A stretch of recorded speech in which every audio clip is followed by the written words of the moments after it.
Alright, ladies and gentlemen, Magic here. I'm going to be giving you another cast of Mr. Jake Bake, who plays an awesome Zerg in the Grandmasters. Of course, since it's Season 3, he hasn't gotten into Grandmasters yet, but I'm assuming he will be, because he is just that good.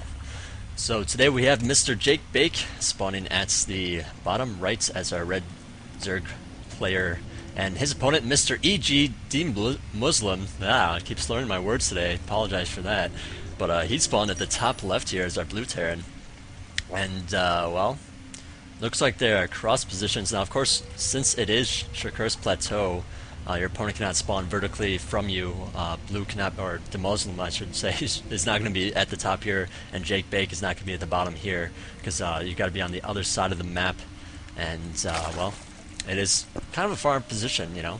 Either way, you know, even if they're close air or not, it's still pretty much almost the same ground distance. It does kind of change the play quite a bit, because I mean, where the expansions go down and whatnot. But this is pretty typical of spawning in the cross. So anyways, right now, just Overlords and supply depots are going up. It looks like DeMusliM choosing not to put that first supply depot at the wall, which is perfectly fine. I was actually told that you can time it, so if you get a barracks, you can, you know, at the normal time, you can actually put it by your command center and lift it up and put it over here, and it'll stop a normal pool. So, anyways, barracks going up now. That's the, well, he's actually hiding it right now, so it's kind of a, I don't know, a hidden barracks. So, we'll see where he puts that second barracks. If he's going to go second barracks, he is going to go second barracks. And, alright, so with that, I wonder what he's going to be doing exactly. Looks like he even stopped SCV production slightly just to get that off. Meanwhile, back at Jake Bake's base, looks like he is going to be going expansion first.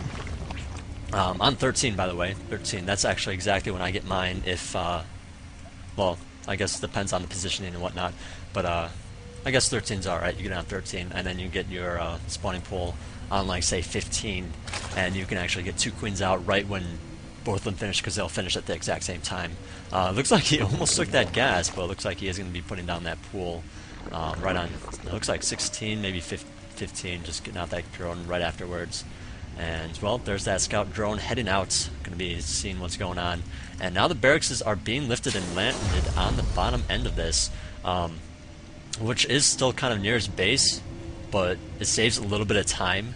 And if the drone spots it, I mean, it's kind of in a position to be spotted. And actually, yeah, the drone's going to run right by those. But, yeah, they are a little bit closer, so, I mean, it is kind of easier to do it. But at the same time, far enough away that if it fails, you can just lift them up and put them back in your base.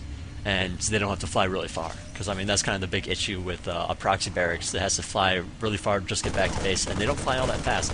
Anyways, the first Marine is out, going to be attacking that Overlord. Looks like Jake Bake canceling that hatchery, just that barracks was way too early. I wish I would have seen the food counts when he put it on, but that's not really important to me anyways. But there are 3 Marines out here, and that's SCV, so we'll see if he contains, puts on coal bunkers at the bottom here, or if he goes to the top. Looks like he is going to be walling in here. Now the thing is, you can take this down. Oh, okay, he's going to cancel that apparently. I was going to say you can just do a spine crawler push, take it out like that, and then do another or something like that, you know. There's a lot of things you can actually do that would still put Terran in trouble, so looks like he's just going to see what kind of damage you can do. The spine crawler is up now, so you could actually pick off this Overlord maybe. Nope, it's a little bit too far out. Well, now it is anyway. The Zerglings and Queen look like they're going to be alright just defending this. 2 more Marines on the way here. And he's going to be expanding behind this. And Jake Bake, okay, I totally missed this. He does have a hatchery in the main of DeMusliM, so we'll see if he's able to get out some guys there or not. DeMusliM looks like he has not spotted it yet, or if he has, he has not chosen to attack it yet. I don't think he's actually seen it. Let's see. Yeah, he has not seen it. Jake Bake here, I'm sure he doesn't know about that expansion, but I'm pretty sure you can pretty much assume that there is going to be an expansion behind it. Or pretty much an all-in, I guess, if you see more. But look at that awesome Marine micros killing off that Queen. You know, it's one thing to be able to kite enemies, but another to like kite and target fire something. And he target fired that Queen like a pro, you know. Like, this guy's awesome, super good. And, you know, that's why he is DeMusliM, and that's why he's on EG, of course. So anyways, Jake Bake here doesn't really have a lot of drones left. I spent some extra money getting that hatchery out, and it looks like a queen coming out as well. Looks like a roach coming out. He actually snuck out a roach warren at the bottom here. But yeah, he's not going a lot of drones here. He just doesn't have the money for it. He had to produce all those zerglings early on just to defend that. And, well, we'll see what happens with these roaches. And now the SVs are coming out to play. And now the queen is out as well. If he gets out a creep tumor, it looks like he's going to spew that larva instead. Not a bad choice. You know, you can't get up a creep tumor and just spread that creep around. But looks like these roaches are in an optimal position here. Just not taking a lot of damage and dealing it all back. Now, of course, JakeBake could be target firing these Marines. That would definitely be better micro, but he's probably a little bit busy. And EGDeMusliM here, taking out that queen first. I guess that's not a bad choice since she's the one that's going to be spewing the larva. But in a normal battle situation, I'd say don't take the queen out first unless she has a ton of transfusion. Anyways, bunch of SVs coming out, Marines coming out as well, and they're, well, diligently going after those roaches. But roaches just keep popping out here. They're like, EGDeMuslim's just like, oh, this is so awesome. I've seen a fun play like this, you know, not standard play, because standard play gets kind of boring and tiring, and that's why I try to mix it up anyway.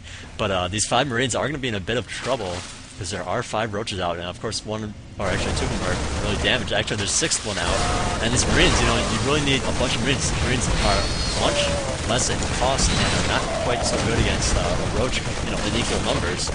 So actually, well, EGDeMusliM giving the GG, knowing that he can't take out this hatch when the queen's up, and you know, just a sneaky play like that. That's actually exactly what I do against Protoss if I see them fast expand. You want to fast expand with the Forge? Fine. Let's put a hatcher in your base and go kill you. It's just the good fun stuff, and it works almost every time. So, and then meanwhile, when you're putting that pressure on his base, you can get up a bunch of drones, expand everywhere, and it's all good. So, anyways, JakeBake taking that win pretty awesomely, and well, that's gonna sum up this cast. So, hope you guys enjoyed it. This is Magic signing out.